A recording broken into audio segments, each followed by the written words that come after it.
They made us sign the NDAs before we even got the mud off our boots.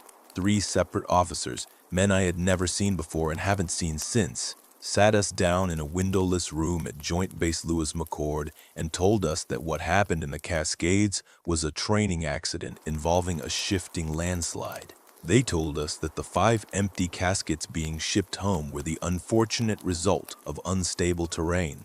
They threatened our pensions, our families, and our freedom. But the look in their eyes wasn't angry. It was terrified. They didn't want the truth getting out because they didn't understand it either. I am not telling you this to be a hero. There are no heroes in this story, only casualties and survivors, and the line between the two is thinner than you think. My name doesn't matter. My rank doesn't matter anymore. But if you are reading this, you need to know that there are places on American soil where the chain of command breaks down, where air support cannot help you, and where we are not the apex predators we think we are. It started on a Tuesday in mid-October 2011. We were an 8-man recon element attached to the 2nd Battalion, sent out for what was billed as a CRE-level tracking exercise. The objective was simple: locate a retrieval package dropped by a drone in a restricted sector of the Gifford-Pinchot National Forest, secure it, and hump it back to the extraction point. We called the sector the Green Box. It was a 20-mile square of dense, old-growth timber that hadn't been logged in 80 years. The intel briefing was light. Too light. No OP4, no live rounds, just blanks and sim gear. Just us against the terrain. Or so they said. I remember looking at Sergeant Henderson during the briefing. We called him Brick, mostly because the man was built like a cinder block and had about the same emotional range. He was a lifer, 3 tours in the sandbox, with eyes that had seen too much and a mouth that said too little. He was cleaning his fingernails with a combat knife, listening to the lieutenant drone on about navigation waypoints. Brick didn't like it. I could tell by the way his jaw worked, grinding his teeth. He smelled a rat. We loaded into the transport trucks at 8 The sky was a bruised purple, heavy with rain that hadn't decided to fall yet. The air in Washington gets a specific kind of cold in the autumn, a damp chill that bypasses your Gore-Tex and settles right into the marrow of your bones. In the back of the truck, the mood was light. Typical Marine Corps bullshit. Lance Corporal Davis, a mountain of a kid from Arkansas who carried the saw like it was a toy, was arguing with Ruiz about college football. Davis was our heavy gunner. He was 22, had a wife back in Little Rock, and a laugh that could rattle windows. Ruiz was our point man, a wiry scrapper from East LA who could spot a tick on a deer from 50 yards out. I'm telling you, men, Davis said, spitting dip into a plastic bottle. Razorbacks are taking it all the way this year. Your team plays like old people fuck, Ruiz shot back, checking the optics on his rifle. Slow and disappointing. We all laughed. It felt normal. That was the last time it felt normal. We dropped at the insertion point at 11:30 a.m. The truck idled for a moment, spewing diesel fumes into the pristine air, and then rumbled away down the logging road. When the engine noise faded, the silence hit us. It wasn't quiet, it was heavy. The trees here were ancient, Douglas firs and hemlocks that rose 200 feet into the gray mist, blocking out the sky. The undergrowth was a tangle of sword ferns and devil's club that snagged on every piece of gear we had. "All right, cut the chatter," Brick said. His voice wasn't loud, but it cut through the air. "Radio check. Jensen, you good?" Corporal Jensen was our comms guy. He was a tech nerd who joined the Corps to pay off student loans. He fiddled with the handset of the PRC-11 Sen, Southern Sarge. "But the topography is hell. Signal is bouncing all over the place. I got base, but it's scratchy." "Good enough," Brick said. "Formation is a modified wedge. Ruiz, tape point. Miller, you got rear security. Keep your intervals open. I don't want us bunched up if the simulated OP4 decides to ambush us. Step off." We moved into the tree line. The ground was soft, a sponge of decaying needles and moss that swallowed the sound of our boots.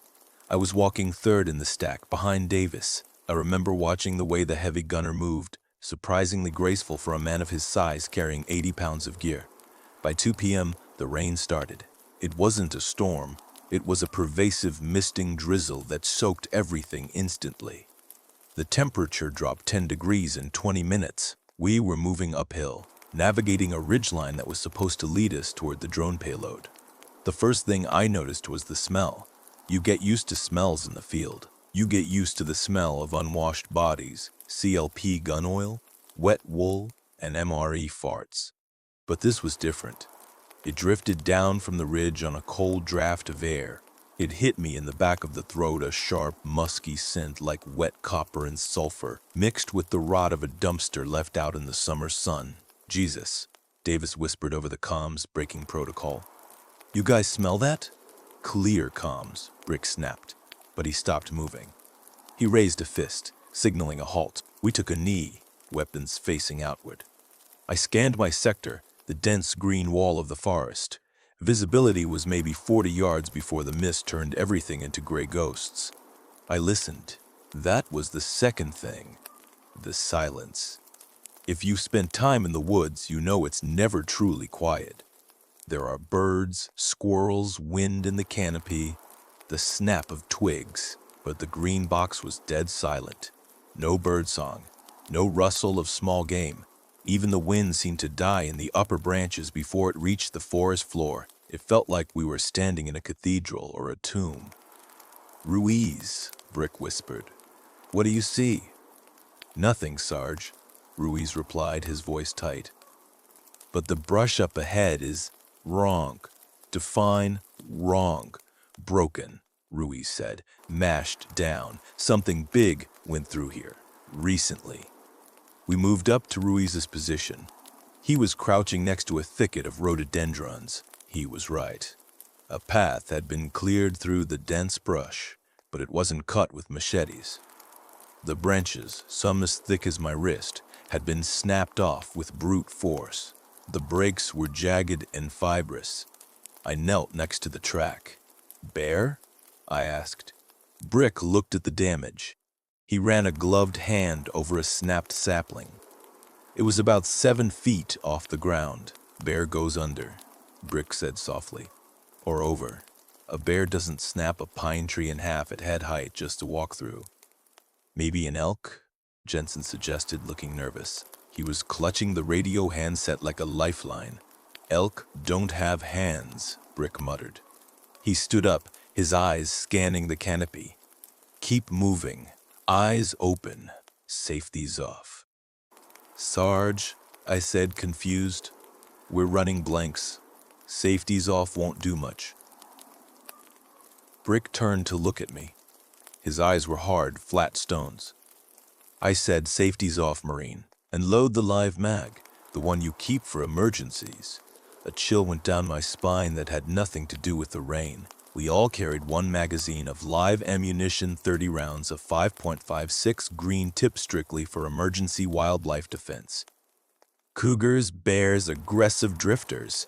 It was standard procedure, but ordering us to load them 3 hours into a training op was not. We switched magazines. The metallic click of bolts sliding home sounded deafening in the quiet woods. We pushed deeper. The terrain grew steeper, the mud slicker.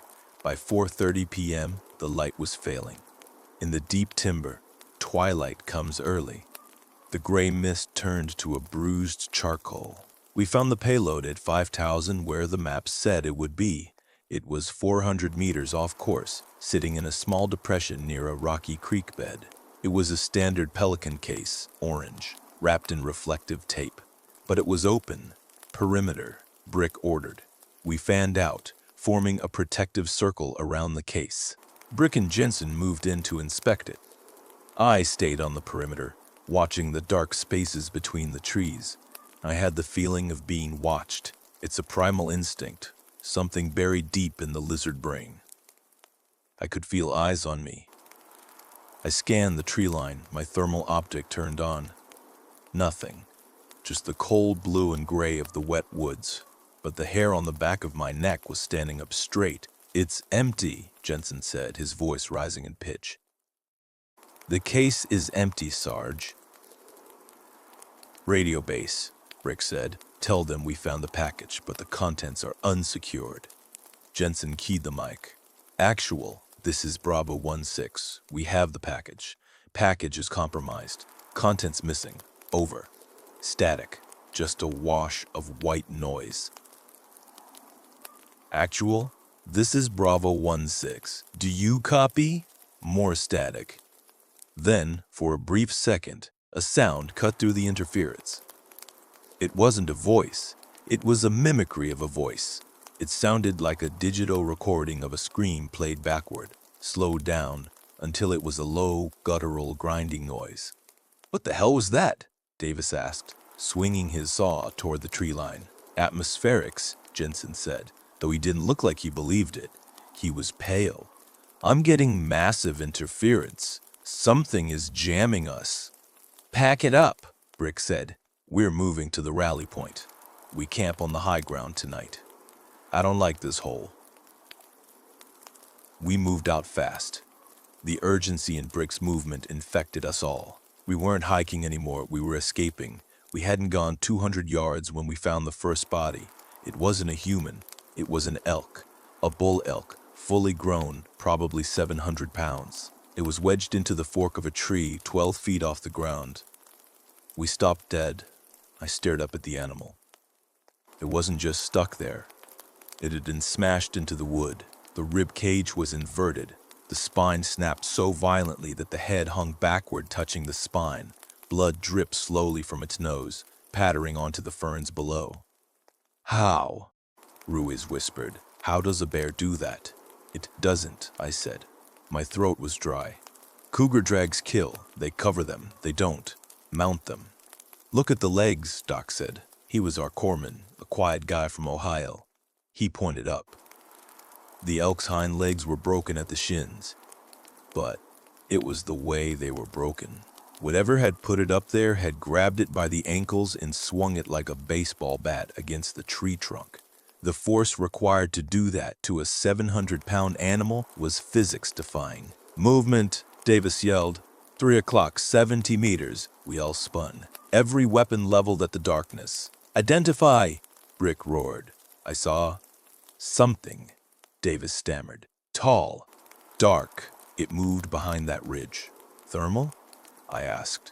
"Nothing on thermal," Davis said. "It was cold. Whatever it was, it didn't have a heat signature." "You seeing things, Tiny?" Ruiz asked, but his voice shook. "I know what I saw," Davis insisted. "It was big, man. Bigger than you. Bigger than me." It stood up and walked behind the tree. Brick didn't dismiss him. He stared at the spot Davis indicated. "Jansen, get me air support. Get me anyone."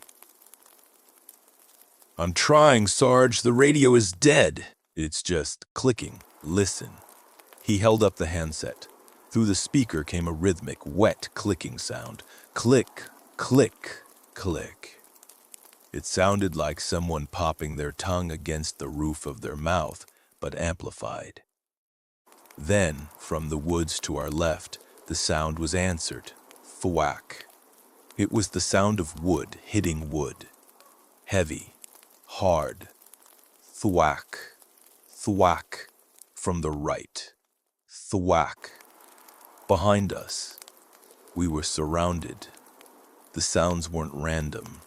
They were coordinating. "Circle up," Brick ordered. "Back to back. Watch your sectors." We formed a tight perimeter.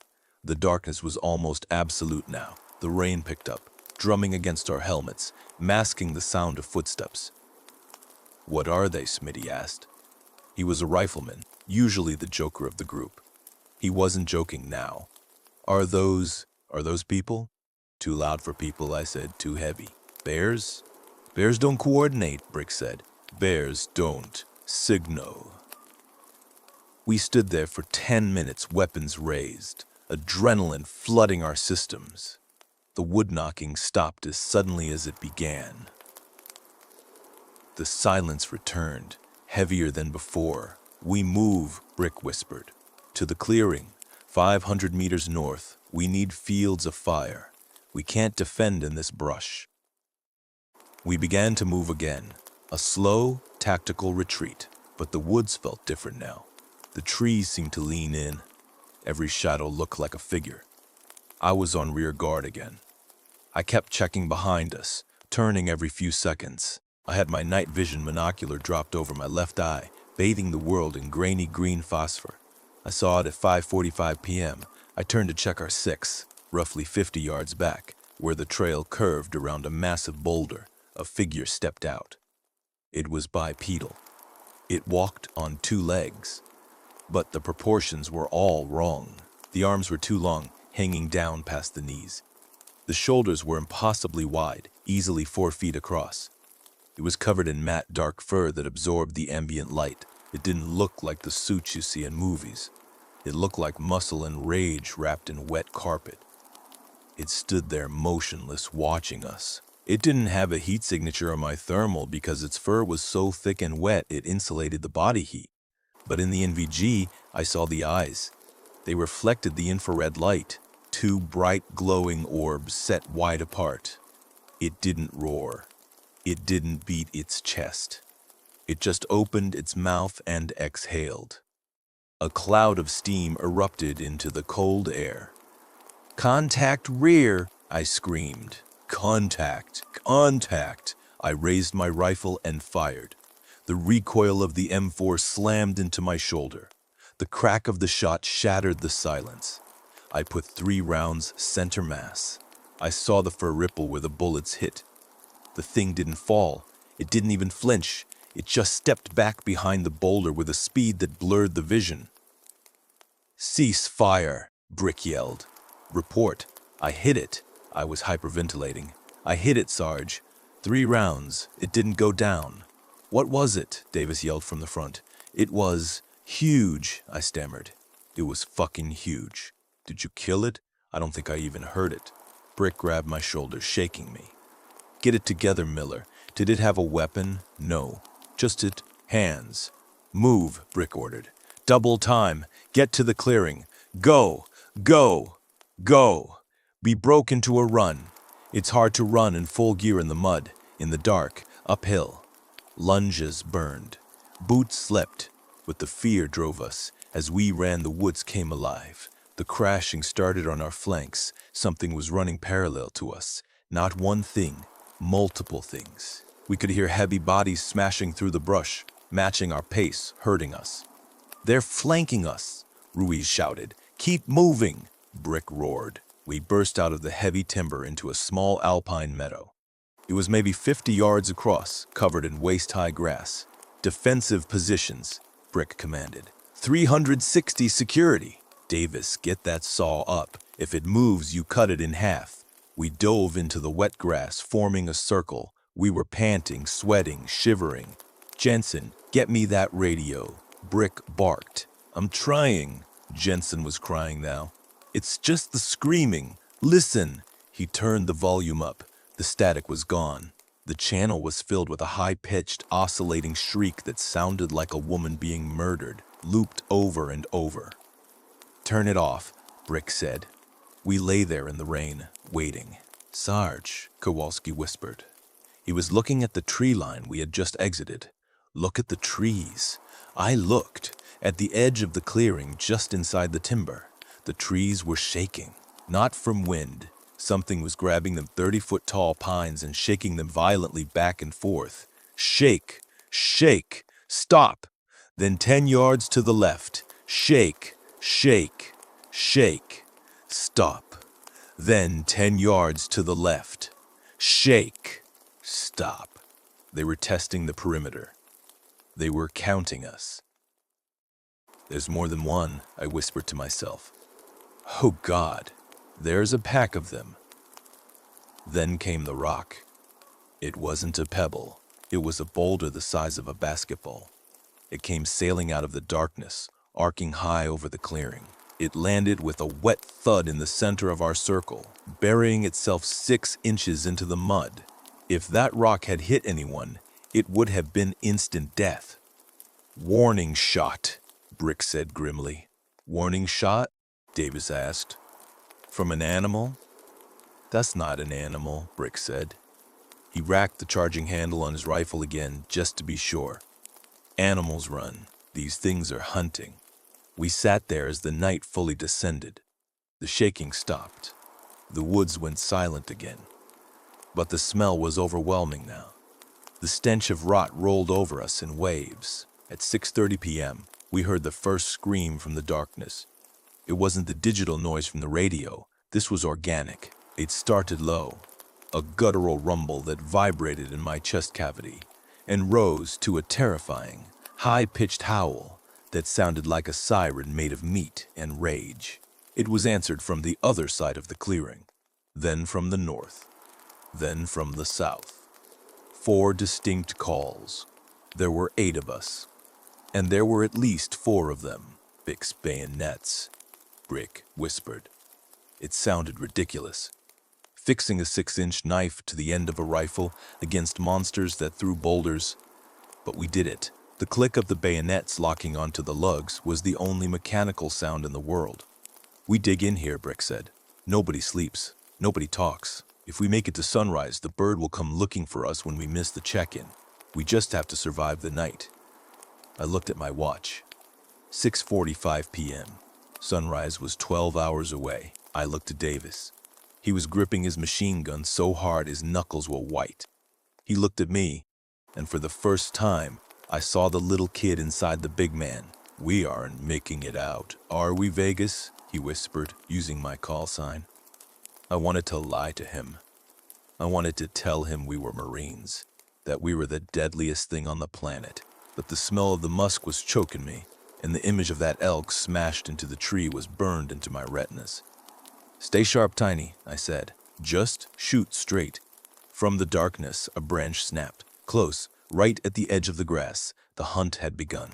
The snap was wet. It wasn't the dry crack of deadwood stepping on a twig. It was the juicy, fibrous tearing of green wood, something thick and alive being forced past its breaking point. It came from the dense brush to our 11 o'clock, maybe 15 meters out. The range was dangerously close. We had set our perimeter in a hasty circle, backs to the center, covering 360 degrees. But the vegetation was so thick that 15 meters might as well have been a mile. I could feel the heat radiating off Davis's shoulder next to me. He was trembling, a microscopic vibration that traveled to his flak jacket and into mine. Hold fire! Brick hissed. His voice was barely a breath, cutting through the static in my head. Positive ID only. We were statues. I sighted down the barrel of my M4, the optic hovering over the dark patch where the sound had originated. The sun was dipping below the ridgeline, casting long, bruised shadows across the clearing. The light was failing fast, turning the forest into a grayscale nightmare of vertical lines and oscillating leaves. I didn't want to switch to my night vision yet. The PVS-14 monocular kills your depth perception, turning the world into a flat green television screen, and I wanted to trust my own eyes for as long as the twilight lasted. The smell hit us before the visual. It washed over the clearing on a sudden downdraft, a physical wave of rot. It smelled like a dumpster behind a butcher shop that had been baking in the August heat, mixed with the sharp, coppery tang of old blood and wet dog. I gagged, swallowing the bile that rose in my throat. It was the smell of something that ate meat and didn't clean itself. Jesus, someone whispered from the rear of the formation. I think it was Hayes. Cut the chatter, Brick snapped. Then came the rock. It didn't arc through the air like a stone thrown by a human. It came in flat and hard, a fastball the size of a microwave oven. It smashed into the trunk of a pine tree 3 feet above Rodriguez's head. The impact sounded like a car crash. Bark exploded outward in a shower of shrapnel, and the tree, a massive Douglas fir that must have been 80 years old, shuddered all the way to its roots. Dust and pine needles rained down on us. Rodriguez scrambled back, losing his footing in the mud. Contact front. Hold! Do not fire! Brick roared, standing up in the center of the formation. He was trying to keep us from panicking, trying to keep us from dumping our ammo into the trees at shadows. But the discipline was fraying. You can train a man to fight other men. You can train him to fight in cities, in deserts, in snow. You cannot train a man to hold his ground when a 100-pound boulder is hurled at him with the velocity of a cannonball from an unseen enemy. I looked at the tree. The wood was splintered deep, the white meat of the trunk exposed. The strength required to generate that kind of force was impossible. It was physics that didn't make sense. Eyes on, I whispered to myself, engaging the safety mechanism of my brain that compartmentalized fear. Just get eyes on. Movement, just a flicker. To the right of the shattered tree, the shadow detached itself from the gloom and moved laterally with a speed that made my eyes water. It wasn't running. It was gliding. A blur of dark fur and muscle that covered 30 feet in a second. Right flank, I yelled. Movement right. Davis swung the saw, the heavy machine gun traversing with a metallic clack. He didn't wait for the order. He squeezed the trigger. The saw erupted. The sound was deafening in the enclosed space of the clearing. A ripsaw tear of 5.56 millimeter rounds, leaving the barrel at 800 rounds per minute. The muzzle flash strobed, lighting up the clearing in erratic, white-hot pulses. I saw the traces burning red lines into the darkness, chewing up the brush, shredding ferns and saplings. Cease fire! Cease fire! Brick was screaming, grabbing Davis by the shoulder strap of his vest and yanking him back. Davis let off the trigger, breathing heavy, his eyes wide and wild. I saw it, Sarge. Did you hit it? I don't know. It was fast. It was so fast. Silence rushed back into the clearing, heavier than before. My ears were ringing, a high-pitched whine that masked the subtle sounds of the forest.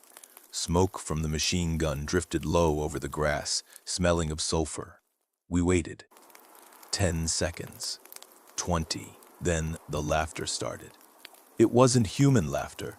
It was a mimicry, a crude, guttural approximation of the sounds we had just made. It sounded like a parrot the size of a grizzly bear trying to copy the sound of Davis screaming, distorted and looped. It came from the trees directly in front of us. Then it shifted.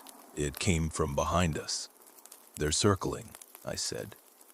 My voice sounded hollow. They're testing the perimeter. Check in, Brick ordered. Sound off. 12 to 6. Vegas up. Davis up. Davis up.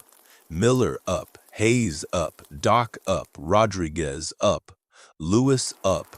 Lewis up. All 8 accounted for. 7:15 p.m. The sun was gone now. The sky was a bruised purple, fading to black. I reached up and pulled my NVG monocular down over my left eye, clicking the switch. The world flared into grainy green phosphor. The shadows became distinct objects, but the depth vanished. The woods became a wall of static and vertical lines. Watch your sectors, Brick said. They want us to waste ammo. They want us scared. Single shots only unless they rush. We waited. The temperature dropped 10 degrees in 10 minutes.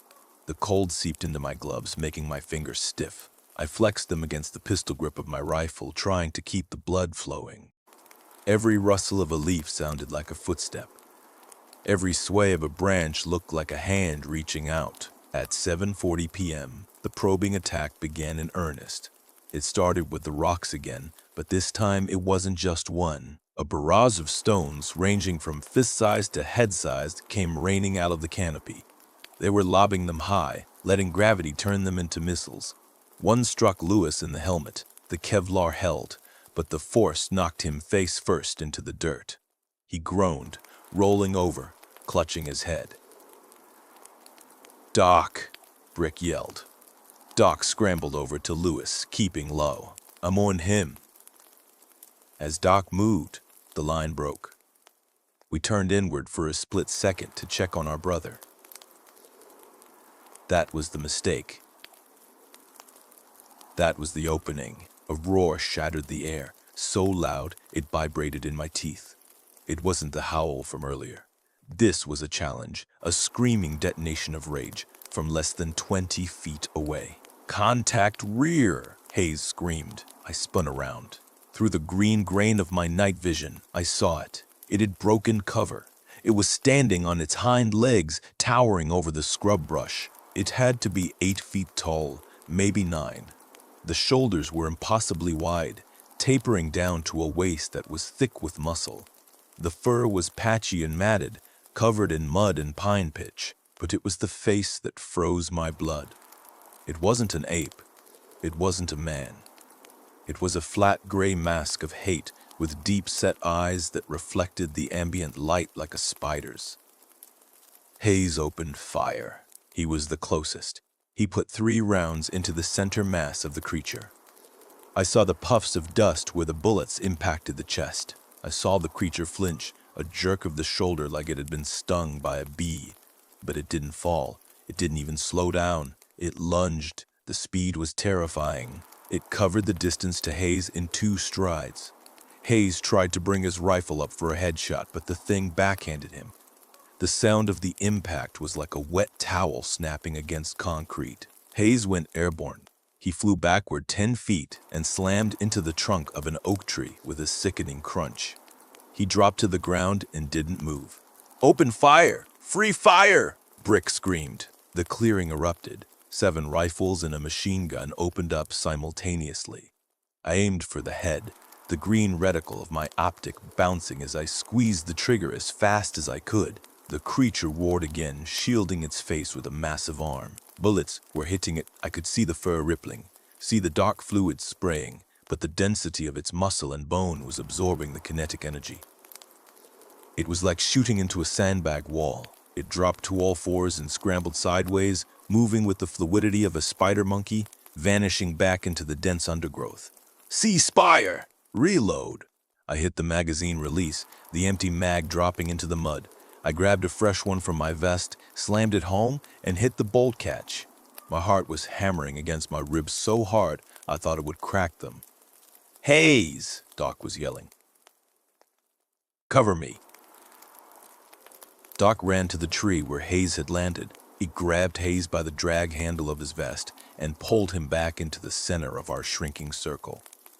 "Status?" Brick demanded, kneeling beside them. Doc looked up, his face pale under the grime. "He's gone, Sarge. Neck is broken. Instant." The words hung in the air. 8 p.m.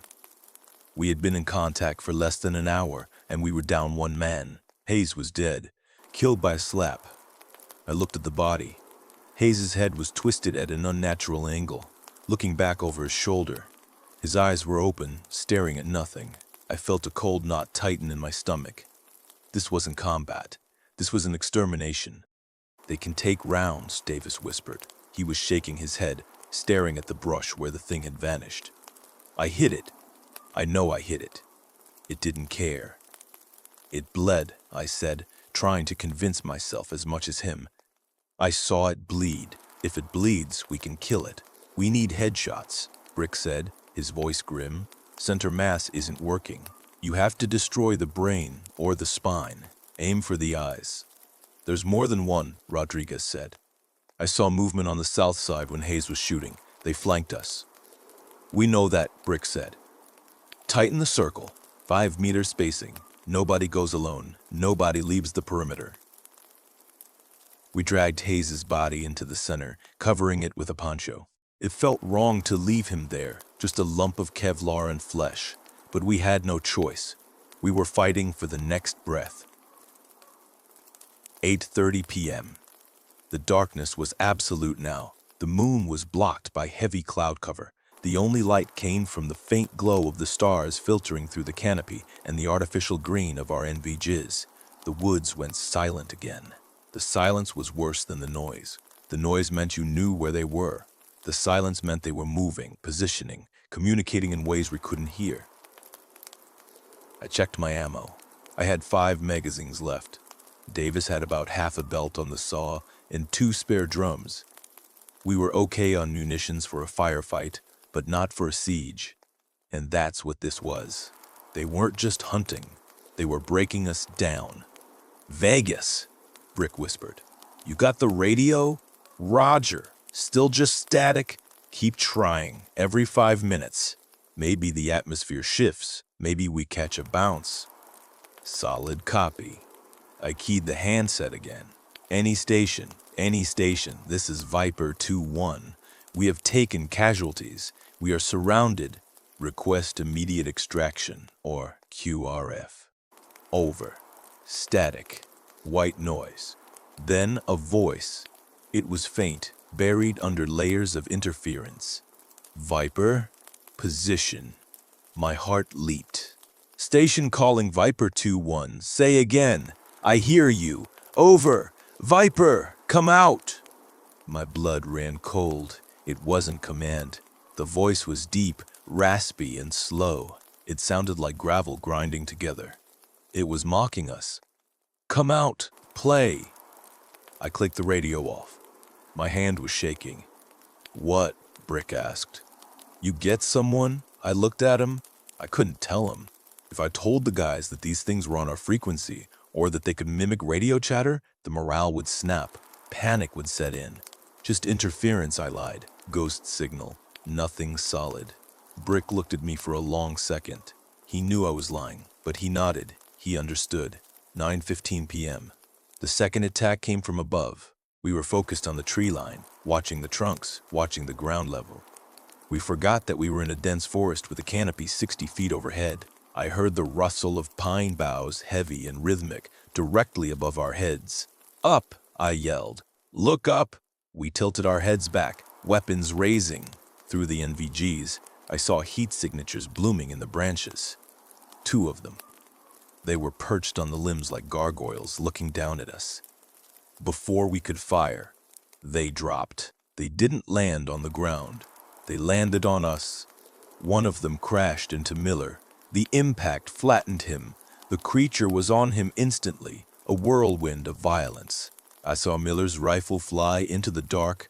I saw him get lifted, literally lifted off the ground by one leg and swung like a rag doll. The second one landed near Davis. Davis pivoted, jamming the barrel of the saw into the creature's gut and pulling the trigger. BRT. The burst was muffled by the creature's body. It roared, a sound of pain and fury, and swiped at the gun.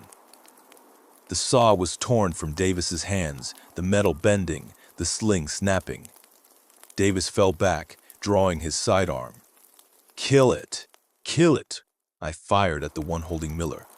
I was terrified of hitting my friend, but the creature was moving so fast, dragging him toward the tree line. I put 2 rounds into the creature's back. It stumbled, dropping Miller. Miller scrambled backwards, screaming. His leg was mangled, bent at the knee in a way legs aren't supposed to bend. Get him! Brick shouted. I lunged forward, grabbing Miller by his vest. Rodriguez was right there with me, firing wildly into the dark to suppress the target. We dragged Miller back, but the second creature, the one Davis had shot, wasn't retreating. It was rampaging. It had taken a burst of 5.56 to the gut and was still standing. It grabbed Lewis. Lewis didn't have time to scream. The creature grabbed him by the helmet and the shoulder vest. With a brutal, wrenching twist, there was a loud pop, louder than the gunshot. Lewis went limp immediately. The creature threw Lewis's body at us. It hit Rodriguez, knocking him down. Flash bangs, Brick yelled. Frag out! Frag out! Brick pulled the pin on a grenade and bowled it toward the creature. Fire in the hole. We all ducked, burying our heads in the dirt. The explosion was a concussive slap that sucked the air out of the clearing. Dirt and shrapnel whistled over our heads. The flash blinded me even through my closed eyelids. When we looked up, the clearing was empty. The ringing in my ears was excruciating. I shook my head, trying to clear the cobwebs. Sound off. Brick's voice was ragged. Vegas up. Davis up. Davis up. Rodriguez up. Doc, checking Miller. Miller. Ah, God, my leg. Miller was sobbing. Hayes is Kie, Brick said. Lewis. I looked over where Lewis lay. His head was loose. The angle was wrong. Lewis is gone, I said, my voice flat. I felt numb. The shock was setting in. 2 dead. 1 crippled. 5 effective fighting men left. And it wasn't even 10 p.m. Doc was working on Miller, applying a tourniquet high on the thigh. Miller was groaning, his face gray and sweaty. "Bone is shattered," Doc reported, his hands slick with blood. "He can't walk. We have to carry him." Brick looked at his watch, then at the darkness surrounding us. He wiped mud from his face. He looked 10 years older than he had that morning. "We can't stay here," Brick said. "They have the high ground. They have the night. If we stay in the circle, they'll pick us off one by one until there's nobody left to reload." "Move to where?" Davis asked. He was holding his pistol with two hands, scanning the trees. His machine gun was gone, twisted junk somewhere in the grass. "The creek," Brick said. "2 clicks east. The water might mask our scent. The banks are steep. Gives us something to put our backs against. And it leads to the river. If we can get to the river, maybe we find a boat. Maybe we get to open ground where the bird can see us." "Carrying Miller through this brush?" Rodriguez asked. "We'll be slow. We'll be sitting ducks. We aren't leaving him," Brick said. The tone brokered no argument. "Vegas, Rodriguez, you're on point. Davis, you and me carry Miller. Doc, rear guard. We move in 5 mics. Reload everything. Scavenge ammo from Hayes and Lewis." That was the hardest part, crawling over to the bodies of men I'd eaten breakfast with. Men I'd joked with about girls and cars and stripping their vests. I took Hayes's magazines. I took Lewis's grenades. I touched Lewis's shoulder for a second, a silent goodbye.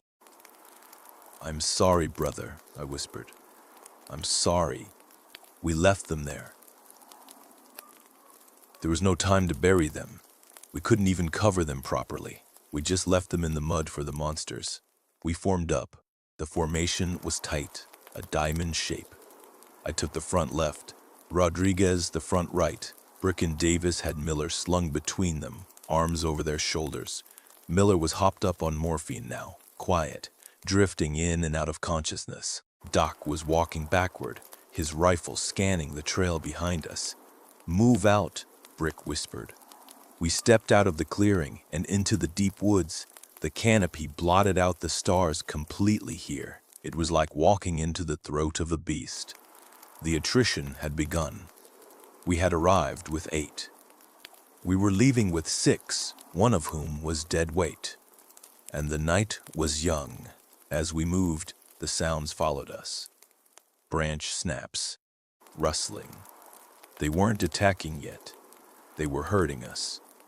They knew where we were going. They were letting us run, draining our energy, waiting for the moment when fatigue made us sloppy. I checked my watch again. 10:15 p.m. The sun wouldn't rise until 6:30 a.m. 8 hours. We had to survive 8 hours in a blender. I gripped my rifle tighter, the polymer biting into my glove. I focused on my breathing. In through the nose, out through the mouth. One step, then another. Somewhere to my left, deep in the rhododendrons, a twig snapped. We kept walking. Every step was a negotiation with gravity and terrain. The ground here wasn't flat. It was a treacherous weaving of roots, slick mud, and decaying deadfall that seemed designed to snag a boot and twist an ankle. With night vision goggles flipped down, the world was a grainy green phosphor tunnel. Depth perception vanished. A drop of 3 inches looked the same as a drop of 3 feet. Brick and Davis were struggling. Miller wasn't a small man, and with his gear and the dead weight of his unconscious body, he was an anchor dragging us all toward the grave. I could hear their breathing, ragged and wet, over the low hum of the intensifier tubes in my headset. "Swap," I hissed, halting the column. It was 10:45 p.m. We hadn't even made a mile. Rodriguez and I moved back. We took Miller's weight. Brick and Davis moved to point, weapons up, shaking their arms out to get the blood flowing. Miller groaned as we jostled him. A low, pitiable sound that seemed too loud in the crushing silence of the tree line. His skin was clammy against my neck. He smelled like copper and voided bowels. "Maintain interval," I whispered. 5 meters. We pushed on. The woods changed as we climbed higher. The underbrush thinned out, replaced by massive Douglas firs that shot up like pillars in a cathedral. The ground was carpeted in needles that muffled our footsteps, which should have been a blessing. Instead, it terrified me. If we moved silently, so could they. At 11:15 p.m., the radio crackled. It wasn't a transmission. It was a burst of static that cut through the silence in my earpiece like a gunshot. I flinched, nearly dropping Miller. Viper 2-1, this is... The voice cut out. I froze. Halt. We went to a knee. I gently lowered Miller to the pine needles. My heart was hammering against my ribs. Rodriguez, did you copy? Rodriguez was staring into the dark, his rifle shouldered. I heard it. Sounded like command. Viper 2-1. The voice came again, clearer this time, but oddly flat. No modulation. Status report. I keyed my mic, relief flooding my chest so hot it almost hurt. Command, this is Viper 2-1. We have engaged hostile force. Multiple casualties. We are moving to extraction point Alpha. We need immediate medevac and QRF. Over. Static. Then, status report. The intonation was identical, not similar. Identical. It was the same recording played back. Command, I say again, we are taking casualties. We are combat ineffective. Requesting immediate assistance. Over. Status report. I felt a chill that had nothing to do with the night air. It wasn't a recording. The cadence was slightly off, like someone learning a phrase phonetically. Who is this? I asked, breaking protocol. The radio hissed. Then a new sound came through the earpiece. It wasn't a voice. It was a wet, clicking growl, followed by a sound that made my blood turn to ice water. Help me! Help me! Oh God! It hurts! It was Gomez's voice. Gomez, whose throat had been torn out 2 hours ago. Gomez, who we had left in the mud. The voice on the radio laughed. It was a deep, chest-rattling sound that didn't sound like it came from a human throat. It sounded like rocks grinding together deep underground. Then the channel went dead. I looked at Rodriguez. Under the green glow of the NVGs, his face was pale, his eyes wide and terrified. He pulled the earpiece out of his ear and let it dangle. That's not possible, Brick whispered from the front. That's not fucking possible. Cut the comms, I ordered, my voice trembling. Everyone, earpieces out. Radio's off, now. We stripped the comms gear. We were cut off. Broken arrow. We were alone in a box, and the lid was being nailed shut. We move, I said. Faster. We hoisted Miller again. The adrenaline spike had temporarily banished the fatigue, replaced by a primal need to put distance between us and whatever was toying with the radio frequencies. We made good time for the next 20 minutes. The terrain leveled out into a ridgeline. To our right, a steep drop-off into a black valley. To our left, the rising slope of the mountain. We were exposed, silhouetted against the slightly lighter sky where the canopy broke. But we had no choice. The valley was a trap. The ridge was the fastest way to the extract. Then the rocks started. The first one didn't hit us. It hit a tree trunk 10 feet to my left with the force of a cannonball. The wood exploded, sending splinters raining down on us. The sound was like a thunderclap. We hit the dirt. Contact left, Davis screamed. We scanned the uphill slope. Nothing. Just the endless rows of trees and the green static of the night vision. Another rock, the size of a basketball, arched out of the darkness and slammed into the ground right where Brick had been standing a second before. The impact shook the earth. This wasn't random. This was plunging fire. They were above us. Suppressive fire! I roared. Shift fire left, high angle. We opened up. 4 rifles barking in unison, sending tracers streaking into the uphill darkness. The muzzle flashes destroyed our night vision, blinding us with strobes of white light. We poured hundreds of rounds into the trees, chewing up bark and foliage. Cease fire! Cease fire! Cease fire. Silence returned, ringing in our ears. Smoke drifted in the cold air, acrid and thick. We waited. From up the slope, A sound drifted down, a slow, rhythmic clapping. Clap, clap, clap. It was mocking us. "They're not scared of the guns," Doc said softly. He was kneeling over Miller, checking a bandage. "Sarge, they don't care about the guns." "Get up," I said. "We can't stay here. If they flank us, we're done." We scrambled up. Miller was groaning louder now, the morphine wearing off. He started to thrash. "No, no, no," Miller mumbled, his voice rising. "Don't let them take me. Don't let them take me." "Shut him up," Rodriguez hissed. Doc clamped a hand over Miller's mouth. "I'm out of morphine. I gave him the last syringe." Miller's eyes were open, wild and unfocused. He wasn't looking at us. He was looking past us, into the trees. He screamed into Doc's hand, a muffled, desperate sound. I looked where he was looking, at the edge of the visual range of my NVGs. Maybe 70 meters out, a shape stepped out from behind a tree. It was immense. Standing on two legs, it had to be nearly 9 feet tall. The shoulders were impossibly wide, covered in matted hair that absorbed the infrared light, making it look like a void in the world. It didn't look like an ape. It looked like a man drawn by a madman, elongated arms hanging down to its knees, a head that sat directly on the shoulders with no neck. It just stood there, watching us. "Contact," I whispered. "Front." Nobody fired. We were paralyzed. It wasn't the size that stopped us. It was the stance. It stood with an arrogance, a complete lack of fear. It knew we saw it. It wanted us to see it. Then it raised one massive arm and pointed. Not at me. Not at me. Not at Rodriguez. It pointed at Miller. Miller went rigid. His thrashing stopped. He went completely limp. "Move," I said, my voice cracking. "Move now."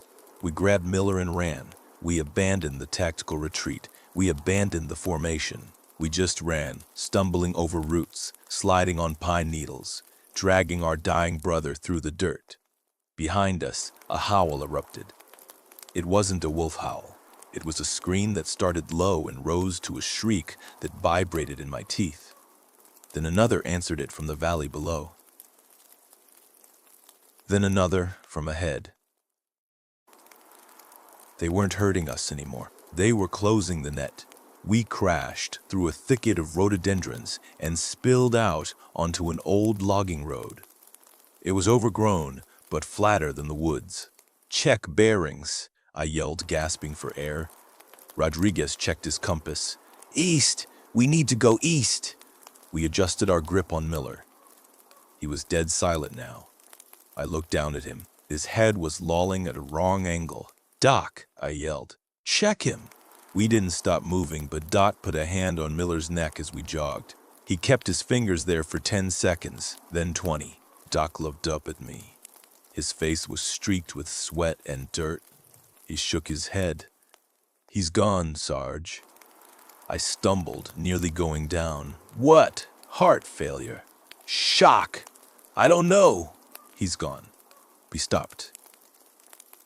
The woods around us were filled with the sounds of movement, heavy, breaking branches circling us. We were standing on an exposed road with a corpse. "Put him down," Rodriguez said. His voice was hard, devoid of emotion. "We have to put him down." "We don't leave Marines," Brick said, stepping forward. "He's dead, Brick." Rodriguez shoved him. "He's dead and they are right there. You want to carry a corpse while those things tear us apart? Is that what you want?" Brick grabbed Rodriguez's vest. I stepped between them, shoving them apart. "Enough," I barked. The authority in my voice felt brittle, like thin glass. "Doc, are you sure?" "He's cold, Sarge. No pulse, Sarge. No pulse. Pupils fixed." I looked at Miller. He looked peaceful, which was the most terrifying thing I'd seen all night. The terror was gone from his face. "Get his tags," I said. "Get his ammo. Leave the rest." It took 30 seconds. It felt like 30 years. We stripped Miller of his magazines, his grenades, his dog tags. We left his rifle across his chest. "I'm sorry, brother," I whispered again. We turned east. There were 5 of us now. As we walked away, I didn't look back. But I heard it.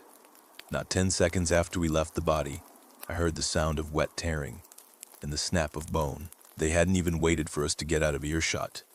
We broke into a run. The silence was over. The hunt was terminal. I checked my watch. 12 a.m., midnight, 6.5 hours until sunrise. The road ahead curved into a dense patch of fog. We ran into it, 5 gray ghosts trying to outrun the devil.